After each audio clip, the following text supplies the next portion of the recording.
প্রায় 3 বছর পরে দেখলাম তোরে নারুটো। হ্যাঁ তুই আবার কেডা? একটু কাছাইয়া দেখ আমি কেডা। হ্যাঁ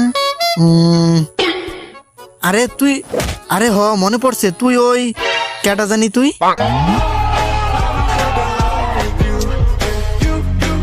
আমাদের অনেক দিন পরে দেখা হয়েছে।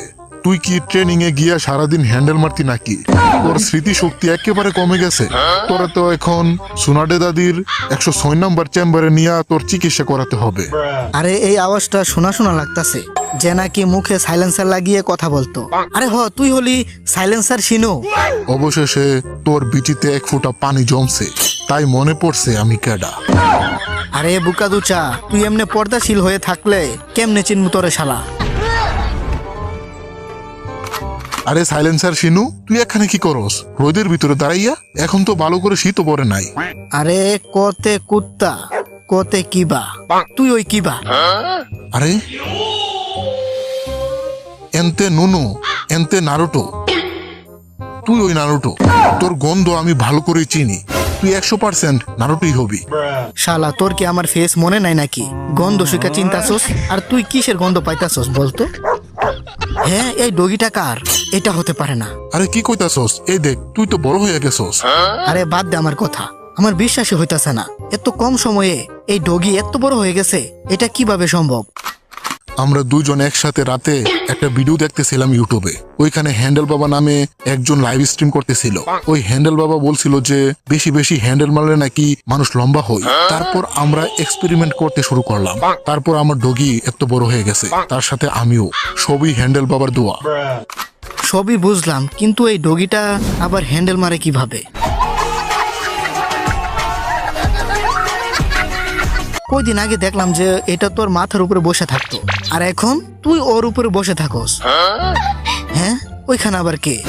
ওইখান থেকে দুষ্টু দুষ্টু সাউন্ড আসতেছে।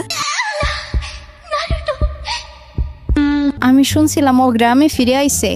এখন আমি কি করব? ওর কাছে কিভাবে যাব? কিভাবে কথা বলবো? আমার তো খারাই গেছে, মানে ভিজে গেছে। আরে এটা তো হিনাটা। আমি মনে করছিলাম কেউ দুষ্টু ভিডিও দেখতাছে, যেই সাউন্ড আসতেছিল। আরে কি হলো? কিছু ভুল বললাম নাকি? আরে হিনাটা কি হলো? আরে কি ঢং দেখোস না? যখনই তুই সামনে আসস এই হালি বেউস হইয়া যায়। আরে আমাদের টিমে একজন মেম্বার কম আছে, তাই মিশনে যেতে পারতাছি না। তুই আমার টিমে জয়েন হয়ে যা, নয়তো তোর বিচি ছোট হয়ে যাইবো, আমি বলে দিলাম। আরে আমি যাইতে পারবো না। আমার আজকে লেডি হুকাকে সোনারে ভাবির সুইমিং পুলে নতুন পানি ভরতে হবে। আরে এখন আমি কারে লইয়া যাবো? হে সাইলেন্সার শিনো, তুই কি আমার সাথে যাবি? আমি দেখছি তুই হিনাটারও দেখা মাত্রই চিনে ফেলছস নারুটো, শুধু আমারে বাদে। হ্যাঁ, এই হালাই কই কি? হালাই যেমনে পর্দা করে রাখছে, দেখে মনে হয় নতুন বউ। আমি কিভাবে চিনবো তোরে শালা? যা শালারা, তোদের মতো বন্ধু থাকার চেয়ে 40 লাখ টাকা ঋণ থাকা ভালো। হিনাটা, আমি জানি তুমি না করবা না। এখন উঠো আর চুপচাপ আমার সাথে চলো। হ্যাঁ, এখন ওঠো আর চুপচাপ আমার সাথে চলো।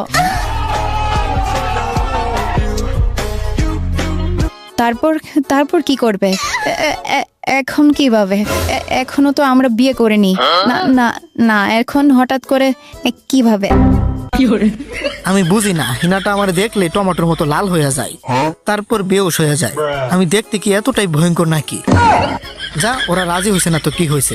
আমার একটা বন্ধু আছে যে নাকি আমার কোনোদিনই মানা করবে না। A few moments later. কি তোর টিমে জয়েন হতাম?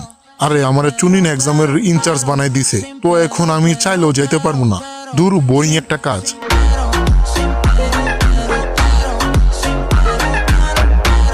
আমি তো চাই যে তোদের সাথে থেকে চুদামি করতে, বাট আমার এই কাজটা 106 নম্বরে মানে বেডি হুকাকে সোনারে ভাবি দিছে। আমি যদি তোর সাথে যাই তাহলে আমারে ধরে সহবাস করে দেবে। হ্যাঁ, সহবাস করে দিবে? তাহলে তো ভালোই হয়। আমার সাথে চল তাহলে, তারপর তোরে সোনারে ভাবি আরে না দাদি তোরে সহবাস করে দিবে। এটা তো ভালোই হয়, তুই তো বললি। না ভাই, আমি বিয়ের আগে ভার্জিনিটি ভাঙতে পারি না।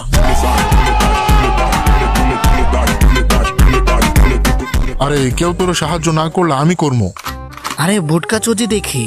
আরে তুই কি ভুলে গেছিস নাকি যে আজকে তোর সোনারে বাবির শীতের কম্বল ধোয়া লাগবে?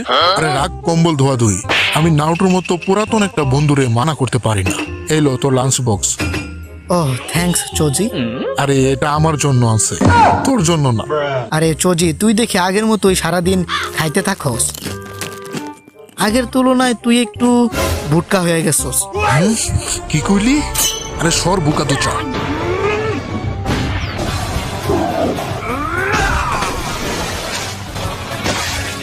এই হালাই আবার কেটা আমাদের উপর শুধু শুধু হামলা করতেছে? আমি ওরে চিনি না, এই হালাই আবার কে?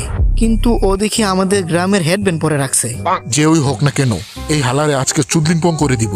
অনেক দিন ধরে ফাইট করি না। যা নারুটো, আমি তোরে কভার দিতাছি, ওর বিচি টার্গেট কর যা। হালার পুত, তুই আমার বন্ধুদের উপর হামলা করছস, আজকে তুই শেষ।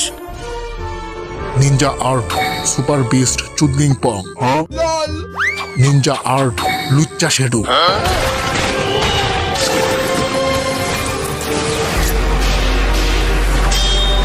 অনেক হয়েছে, এখন বল তুই কে? হালা হাফ লেডিসের মতো পেট দেখাইয়া কাপড় পরে রাখছস। শালা এটা হলো চুদলিং পং স্টাইল, আর তুই দেখি অনেক দুর্বল, সারাদিন হ্যান্ডেল মারুস নাকি? ভোকা দুচা, আমি মেয়েদের উপর হামলা করি না। আর তুই মায়া না পোলা, এটাও বোঝা যাইতাছে না। সবকিছুই বলবো নারুটো, সময় আসুক। আরে হালাই আমার নাম কেমনে জানলো? আরে থাম হাফ লেডিস, যাস কই? হালাই দেখি কঠিন যাওরা আমেরিকান মেয়েদের মতো পেট দেখাইয়া কাপড় পরে রাখছে। আরে কি হয়েছে? আরে কি হয়েছে আগে শোন। একটু আগে একটা হাফ লেডিসের মতো দেখতে একটা ছেলে আমাদের উপর অ্যাটাক করে দিছিল, একেবারে তোর মতো পেট দেখাইয়া কাপড় পরে রাখছিল। ওইটা কি তোর ওই শাহবাগী ফ্রেন্ডের ভাইটা নাকি? হাফ লেডিসের মতো দেখতে ছেলে মানে ওই ছেলেটা? এক মিনিট, ওইটা তো নারুটো। আরে ওইটা না, আরেকটাই ছিল। নারুটো, তুই কি ওরে চিনস নাকি? চিনি। হালাই আমার উপর হুদাহুদি হামলা করে দিছিল, আজকে তোরে চুদলিংপং করে দিমু। অনেক হয়েছে নারুটো, থামো এবার। হ্যাঁ, আপনি আবার কাটা মিস্টার? এখন থেকে তোমরা তিনজন একসাথে থাকবা। সাস্কের বদলে ও তোমাদের টিমে জয়েন হবে। কি সাস্কের বদলে এই হালাই লেডিসের মতো দেখতে আমাদের টিমে থাকবে? এটা কখনোই হতে পারে না। আমি তো তোর উপর হামলা করে দেখতে চাইছিলাম যে তুই কতটা পাওয়ারফুল। এখন বুঝতে পারলাম তোর বিচিতে একেবারে জোর নাই।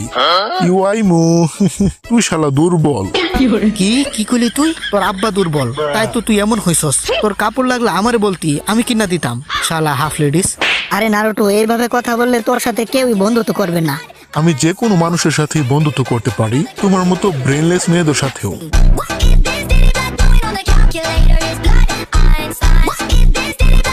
বদমাইশ পোলা, মেয়েদের সাথে কিভাবে কথা বলতে হয় এটাও জানোস না? নারুটো ঠিকই বলছস তুই, হাফ লেডিস ওই এই ছেলেটা। তোর বিচি আছে কিনা সন্দেহ। শালা তোর বিচিতে ঠাডা পড়ুক, তোর জীবন নষ্ট হয়ে যাক। আমার বলে আমি নাকি ব্রেনলেস। One eternity later. শরীরটা ভালো না, আর কত এই শীতে বউ সারা থাকমু। হ্যান্ডসাম হইয়াও জ্বালা। সবাই ভাবে আমার গার্লফ্রেন্ড আছে, তাই কেউ আমার প্রপোজটা পর্যন্ত করে না। মেয়েদের কিভাবে বুঝামো আমি একেবারে পিওর কোচে একটা ছেলে যে নাকি এখনো সিঙ্গেল। তোর তো একেবারে বুকাচন্দ্রের মতো লাগতাছে। মাস্টার জিরাইয়া, তুই তো আগে থেকেই বুকাচন্দ্র ছিলি রে, জিএফলেস বুকাচন্দ্র। আমি শুনছি যে তুই নাকি হ্যান্ডেল মারতে মারতে অসুস্থ হয়ে গেছস। মানা করছিলাম যে দিনে 3 বারের বেশি মারিস না। এলো আমার থেকে একটা গিফট। লাবি ডাবি সাবিতা বাবিরে নিয়ে যে 106 নাম্বার ভলিউমটা লেখছিলাম, এটা রিলিজ হওয়ার আগেই তোরে দিয়া দিলাম। যা, এখন এটা পরে তুই একটু মেয়ে মানুষের ফিল নিতে পারবি। তুই হলি আমার একমাত্র কাছের একটা ফ্যান, যে নাকি আমার প্রত্যেকটা বুক রিলিজ হওয়ার সাথে সাথেই পড়ে ফেলে। থ্যাঙ্কস সেন্সে, আমার জন্য এত বড় একটা গিফট আনার জন্য। আর আপনি তো শুধু আমার হালচাল দেখার জন্য আসেননি, তো কেন আইছেন? আসল কথাটা বলেন। নারুটোরে নতুন কিছু শেখানোর জন্য আরেকজনরে আনছি। ওর নাম হলো টমাটো, আরে না ইয়ামাটো। তুই ওরে দেখলে চিনে ফেলবি। ও ইয়ামাটো, আমার ছোট ভাইয়ের মতো। ওর সাথে কত মিশনে গেছি। আর তুই বললি ও তোর ছোট ভাইয়ের মতো। ও কি তোর আপন ছোট ভাই নাকি? আরে না, কি কও, আমার কোনো আপন ছোট ভাই নাই। ওর সাথে আমি আগে অনেক মিশনে গেছিলাম, ওইখান থেকে চিনা। ওর একটা খালাতো বোন আছে, নাম হলো হানারে। ওর সাথে ছোটবেলায় অনেক খেলাধুলা করছি। খেলাধুলা? ওই ধরনের খেলাধুলা নাকি? আরে আপনি কেমনে জানলেন? জিরায় সবকিছুই জানে কাকাশি। আমার কাজই তো যেখানে আকাম কুকাম চলে ওইগুলা নোট করে রাখা।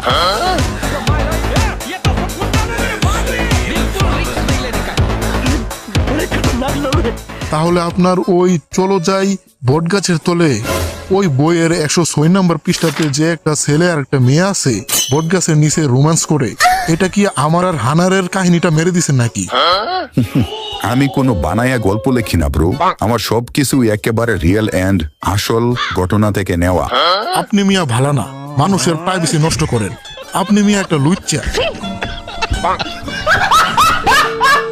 হেই, তো ভিডিওটা কেমন হয়েছে কমেন্টে জানাতে ভুলবা না কিন্তু।